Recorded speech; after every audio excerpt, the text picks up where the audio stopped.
Congratulation चंचल, तुम्हारी शादी fix हो गई और तुमने मुझे बताया भी नहीं।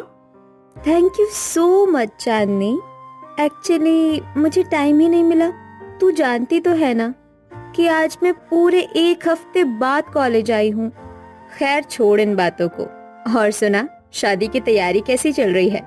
यार शादी की तैयारी तो बहुत अच्छे से चल रही है, लेकिन मुझे बहुत टेंशन हो रही है। क्यों, क्या हुआ? यार तू देख तो रही है कि मैं कितनी दुबली पतली हूँ। मैंने अपना वेट गेन करने के लिए जिम भी ज्वाइन किया, लेकिन इसका भी कोई फायदा नहीं हुआ। मैंने डाइट में भी सुधार किया, लेकिन कोई रिजल्ट नहीं आया। अब तू ही बता कि मैं क्या करूं?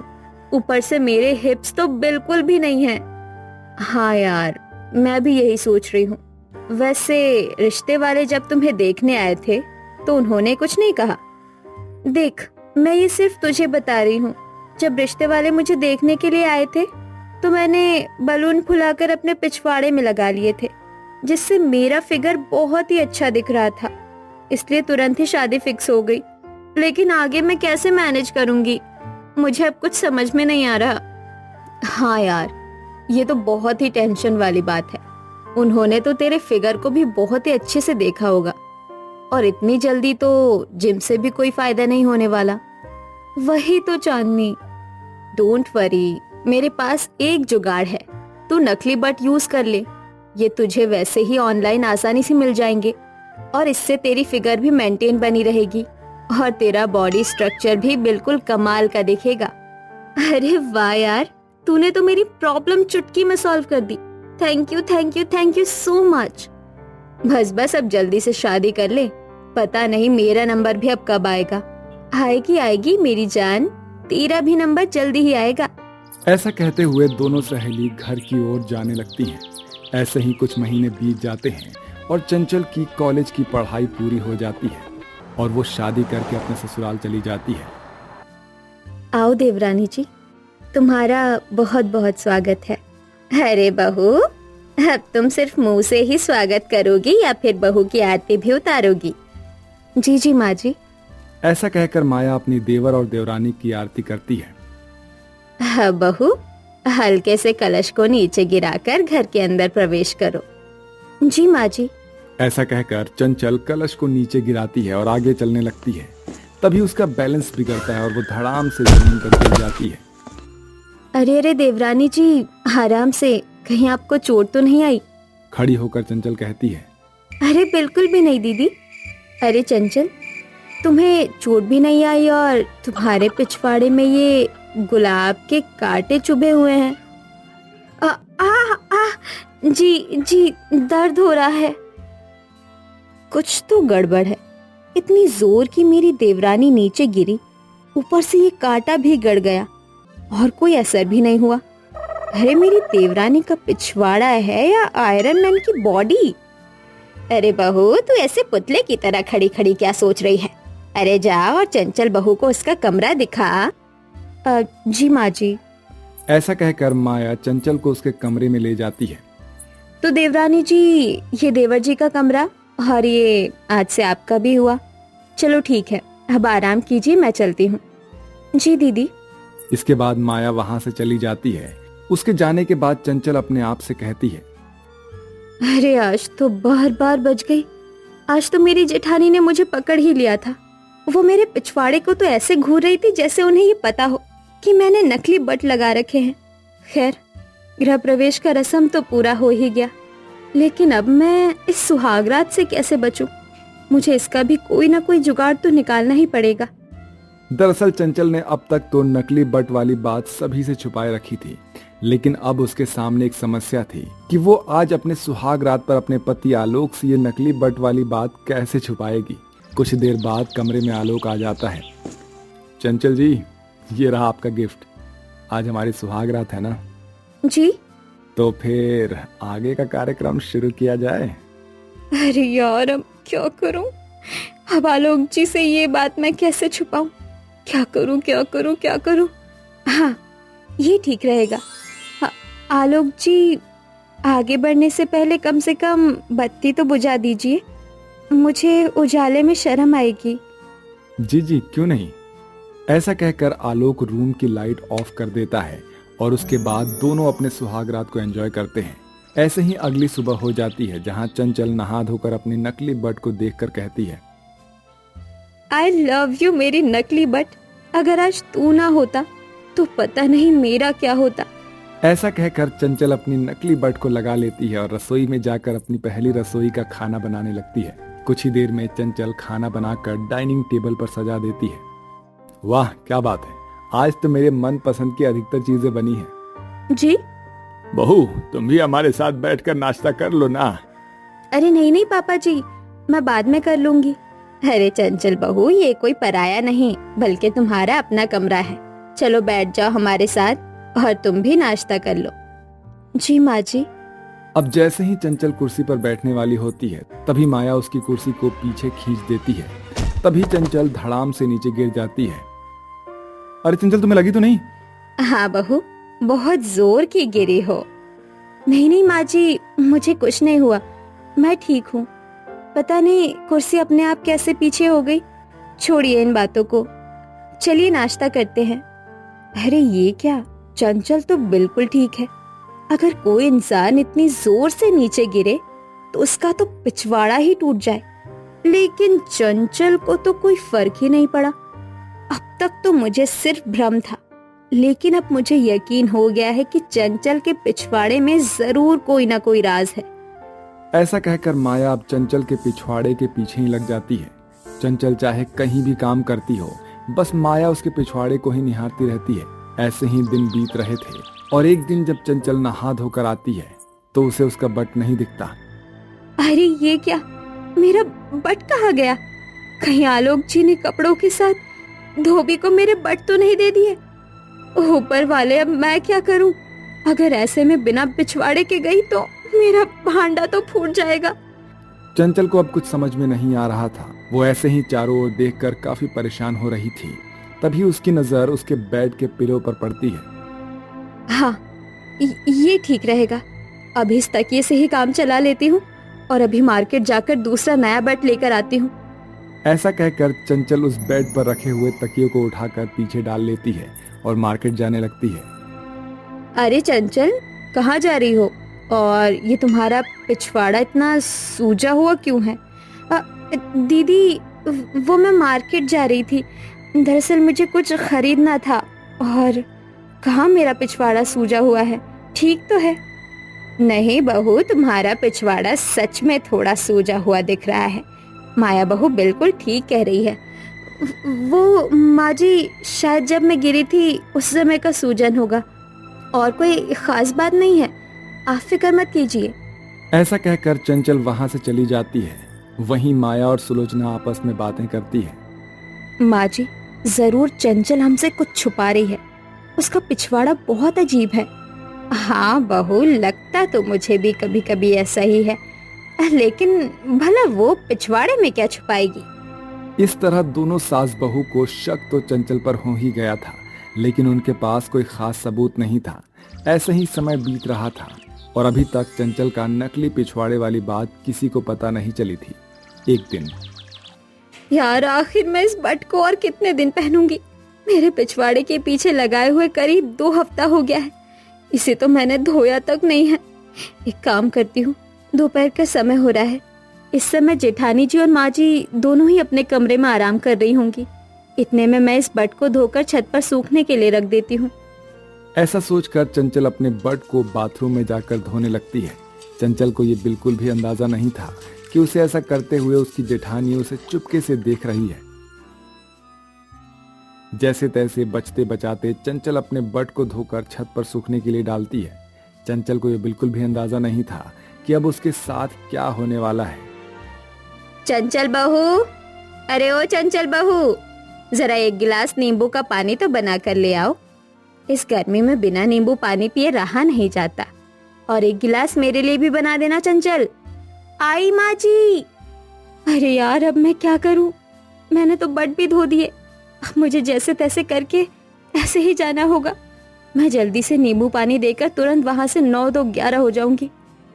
ऐसा सोचकर चंचल नींबू पानी बनाकर अपनी सास और जेठानी को देने के लिए जाती है कि तभी, अरे चंचल बहू, ये तुम्हारा पिछवाड़ा इतना आज पतला क्यों दिखाई दे रहा है?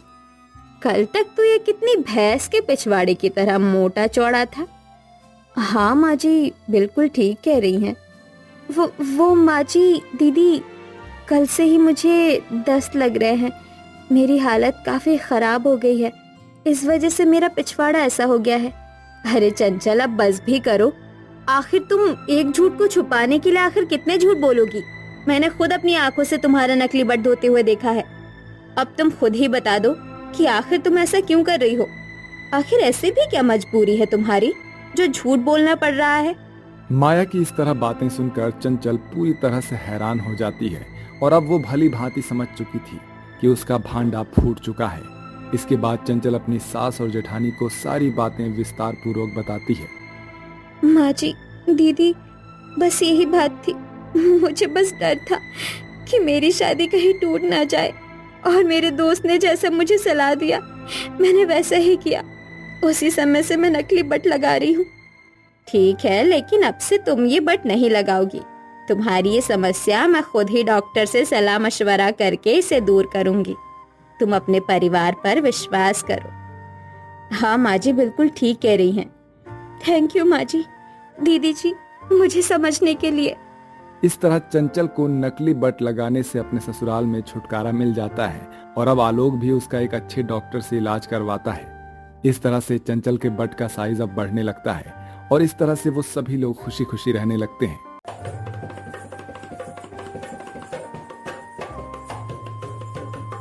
अरे ननन जी, मैं आपके बच्चे के लिए ये कपड़े और ये टेडी बियर लेकर आई हूँ।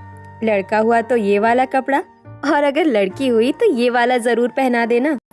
आपका बहुत बहुत शुक्रिया भाभी। बेटी, मैंने तो बस ये चांदी का कंगन ही बनवाया है तेरे होने वाले बच्चे के लिए। माँ, भाभी, आप दोनों ने सच में मेरे लिए बहुत कुछ किया। दुनिया वालों के ताने के साथ साथ अभी भी आप मेरे साथ दोनों खड़ी हो। पता नहीं कैसे घर वाले हैं, बिन ब्याही बेटी और ननन का गोद भराई कर रही है। भला क्या जमाना आ गया है। अरे मेरा बस चले तो मैं तो इसे गला घोट कर मार दूं। हाँ हाँ जाननी बहन, आपने बिल्कुल सही कहा। अरे इसकी गोद भराई नहीं बल्कि इसकी तो जुलूस निकालनी चाहिए, जुलूस। चलो इसे अभी हम चप्पल से मारते हैं, तब इसे पता चलेगा कि इसने क्या किया है। अरे ये तो सिर्फ एक सपना था। सही हुआ ये एक सपना था, नहीं तो पता नहीं आज क्या हो जाता। ये मैंने क्या कर दिया? मैंने अपने परिवार वालों की नाक कटवा के रख दी। आखिर अब मैं किससे मदद मांगू? एक काम करती हूँ, विवेक को एक बार दोबारा कॉल करके देखती हूँ। ऐसा कहकर मेघा विवेक को कॉल करती है। विवेक, आखिर तुम मेरा कॉल क्यों नहीं उठा रहे हो? तुम्हें पता भी है कि मैं किस दर्द से गुजर रही हूँ, क्या हालत है मेरी। तुम्हें कुछ मेरी परवाह भी है या नहीं? अरे मैं 3 महीने की प्रेग्नेंट हूँ। यार मेघा, मैं क्या करूं यार, मुझे खुद कुछ समझ में नहीं आ रहा। यार ये तुम कैसी बातें कर रहे हो? इसमें समझने वाली क्या बात है? तुम एक बार कोशिश तो करो अपने घर वालों से बात करने की। तुम अपने माता पिता के इकलौते बेटे हो, वो तुम्हारी बात जरूर सुनेंगे। तुम पागलों वाली बातें कैसे कर रही हो यार? अरे कौन माँ बाप ये सुनने के बाद शादी करवाएंगे कि उनका बेटा बिना शादी के ही, बिना पत्नी के ही बाप बनने वाला है? नहीं मेघा, ये कभी नहीं हो सकता। मेरे घर वाले इसके लिए बिल्कुल भी नहीं मानेंगे। तो विवेक, अब तुम ही बताओ कि मैं क्या करूं?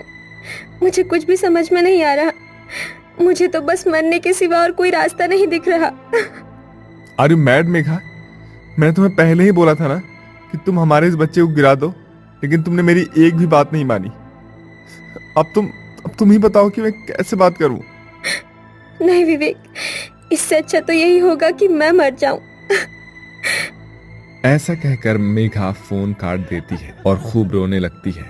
दरअसल मेघा बिन ब्याही मां बनने वाली थी। वो अपनी इस गलती पर खूब पछताती है और रोती है, और उसे ये समझ में नहीं आता कि वो आखिर करे तो करे क्या। उसने कई महीनों से कॉलेज जाना भी बंद कर दिया था। एक दिन अचानक से मेघा को उल्टियां होने लगती है, जहां उसकी भाभी तुलसी उससे कहती है, लगता है दीदी आपकी तबीयत कुछ ज्यादा ही खराब है। आपको तो उल्टियां हो रही है। चलिए मैं आपको डॉक्टर के पास लेकर चलती हूँ। नहीं भाभी, मुझे कुछ नहीं हुआ। दरअसल मुझे फूड पॉइजनिंग हो रखी है, इसी वजह से मुझे थोड़ी उल्टियाँ हो रही है। और कोई खास बात नहीं है, नींबू पानी पी लूँगी तो ये भी ठीक हो जाएगा। आप परेशान मत होइए। पर दीदी, मैं तो आपको काफ़ी दिनों से परेशान देख रही हूँ। ऐसा लग रहा है कि आप बहुत बीमार हो। चल लीजिए ना, डॉक्टर को ही तो दिखाना है। अरे भाभी, आपको समझ में नहीं आता क्या? मुझे डॉक्टर के पास नहीं जाना। सॉरी भाभी, मैंने आपसे इस तरीके से बात की। बट भाभी, मुझे सच में डॉक्टर के पास नहीं जाना, मैं ठीक हूँ। रहने दे बहू, वैसे भी ये कभी हमारी बात मानती है जो आज मानेगी। इसके बाद मेघा अपने कमरे में चली जाती है। ऐसे ही कुछ दिन और बीत जाते हैं और एक दिन मेघा की कॉलेज की दोस्त शिखा घर आती है। यार मेघा, तू पागल है क्या? हमारे कॉलेज का लास्ट ईयर चल रहा है और तू 1 महीने से कॉलेज नहीं आ रही है। और विवेक का भी कोई अता पता नहीं है। तुम दोनों में सब कुछ ठीक तो है ना? शिखा के इस तरह पूछने पर मेघा फूट फूट कर रोने लगती है और रोते हुए अपनी सहेली शिखा को सारी बातें बता देती है। यार शिखा, अब तू ही बता कि मैं क्या करूं। मैंने कई बार विवेक से भी बात करने की कोशिश की। पहले तो वो मेरा फोन ही उठा लेता था, लेकिन अब तो वो मेरा फोन तक नहीं उठा रहा। पहले तो वो मुझसे प्यार की बड़ी बड़ी बातें करता था, लेकिन जब प्यार को साबित करने का वक्त आया तो वो पीछे हट गया। एक बार तू ही उससे बात करना। ठीक है पागल, तू रो मत, मैं भी उसे फोन लगाती हूँ। इसके बाद शिखा विवेक को कॉल करती है और विवेक उसका कॉल उठाकर उससे बात करता है। यार शिखा, तुम भी शुरू मत हो जाओ यार। मैंने मेघा को बहुत समझाने की कोशिश की कि वो इस बच्चे को गिरा दे, लेकिन उसने मेरी एक भी नहीं सुनी यार। अब तुम ही बताओ कि मैं कैसे बात कर लूं। क्या किसी के पेरेंट्स इस कंडीशन में शादी करने के लिए मानेंगे? मतलब तुम ही उसको समझाओ यार। बट यार, तू भी तो कुछ सोच उसके बारे में। तूने तो उसे एकदम से छोड़ ही दिया। वो बेचारी इस कंडीशन में क्या करेगी? मुझे नहीं पता यार, मैं तो खुद फंसा हुआ हूँ। मतलब क्या बताऊं यार। चल ठीक है, मैं तुमसे बाद में बात करता हूँ।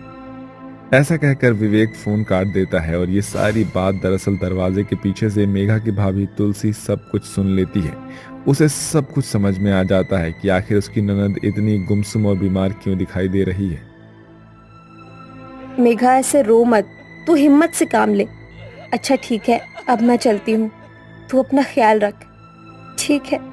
इसके बाद शिखा वहां से चली जाती है और कुछ देर बाद मेघा एक मेडिकल शॉप पर जाती है और वहां से एक पॉइजन की शीशी लेकर अपने घर आ जाती है। माँ, पिताजी, भैया, भाभी, आप सब लोग मुझे माफ कर दीजिए। मैं इस जिंदगी से थक चुकी हूँ। मैंने बहुत बड़ा पाप कर दिया है और इस पाप की सजा शायद यही है। हे ऊपर वाले, मैं तेरे पास आ रही हूँ, मुझे इस गुनाह के लिए माफ कर देना। ऐसा कहकर मेघा उस जहर की शीशी को पीने ही वाली होती है कि तभी वहां पर तुलसी आती है और उस जहर की शीशी को नीचे फेंक देती है। ये आप क्या कर रही थी दीदी? कम से कम एक बार तो आप अपने घर वालों या फिर मेरे से ही बात कर लेती। मुझे तो बहुत पहले ही शक हो गया था, लेकिन मुझे यकीन तब हुआ जब आप कल शिखा से सारी बातें बता रही थी। क्या मैं इतनी पराई हो गई हूँ कि आप मुझे ये बात भी नहीं बता सकती थी? भाभी, भाभी, भाभी, मुझे माफ कर दीजिए, लेकिन मैं किस मुंह से आपको ये बात बताती कि मैं करीब 3 महीने से प्रेग्नेंट हूँ। अब तो मैं अबॉर्शन भी नहीं करवा सकती। उन्होंने भी मुझे जवाब दे दिया और अब मेरा पेट भी बाहर आने लगा है। अब भलाई बस इसी में है कि आप मुझे मर जाने दीजिए। नहीं दीदी, मर जाना भला ये कैसा हल हुआ? ये गलत है। आप एक जिंदगी नहीं बल्कि 2 जिंदगियां मार रही हो। अरे अपने बारे में ना सही, कम से कम आपके पेट में पल रहे इस बच्चे के बारे में तो सोचो। तो भाभी, आप ही बताइए कि मैं क्या करूं? विवेक ने भी मेरा साथ छोड़ दिया है। वो तो इतना फट्टू निकला कि अपने माता पिता से भी बात नहीं कर पा रहा हमारी शादी के लिए। हाँ, शादी। एक शादी ही एक ऐसा रास्ता है जिससे ये सारी बात छुप सकती है। अब आप रोना बंद कीजिए और इससे आगे का काम मुझ पर छोड़ दीजिए। मैं बात करूंगी आपके रिश्ते की, ठीक है? आप यही रहिए, मैं शिखा के साथ विवेक के घर जा रही हूँ। पर भाभी, ठीक है, आपको जैसा ठीक लगे वैसा कीजिए। इसके बाद तुलसी शिखा के साथ विवेक के घर जाने लगती है और कुछ देर बाद वो विवेक के घर पर जाकर उसके माता पिता को सारी बातें बताती है। क्या विवेक ने ऐसा किया? नहीं नहीं, ऐसा नहीं कर सकता वो। हाँ, मुझे मेरे बेटे पर पूरा विश्वास है। रुकिए, मैं अभी अपने बेटे को बुलाती हूँ। विवेक बेटा, विवेक बेटा, यहाँ आना जरा। जी माँ, आया। विवेक अपनी माँ के इस तरह बुलाने पर उनके पास आता है और वो देखता है कि मेघा और उसकी भाभी वहां पर आई हुई है। उसे ये समझने में तनिक भी देरी नहीं लगती कि उसका ये सब भांडा फूट चुका है उसके माता पिता के सामने। विवेक, ये मैं क्या सुन रहा हूँ? क्या सच है? विवेक, आज हिम्मत करके सारी बात अपने माता पिता को बता दो। अगर आज तुमने अपना मुंह नहीं खोला और सच नहीं बताया तो शायद तुम तुलसी और अपने होने वाले बच्चों को भी हमेशा के लिए खो दोगे, क्योंकि मेघा ने सुसाइड करने की कोशिश की। क्या मेघा ने सच में ऐसा करने की कोशिश की? हाँ, इसीलिए मुझे आज यहाँ तुम्हारे घर आना पड़ा। अब बता दो जो कुछ भी सच है।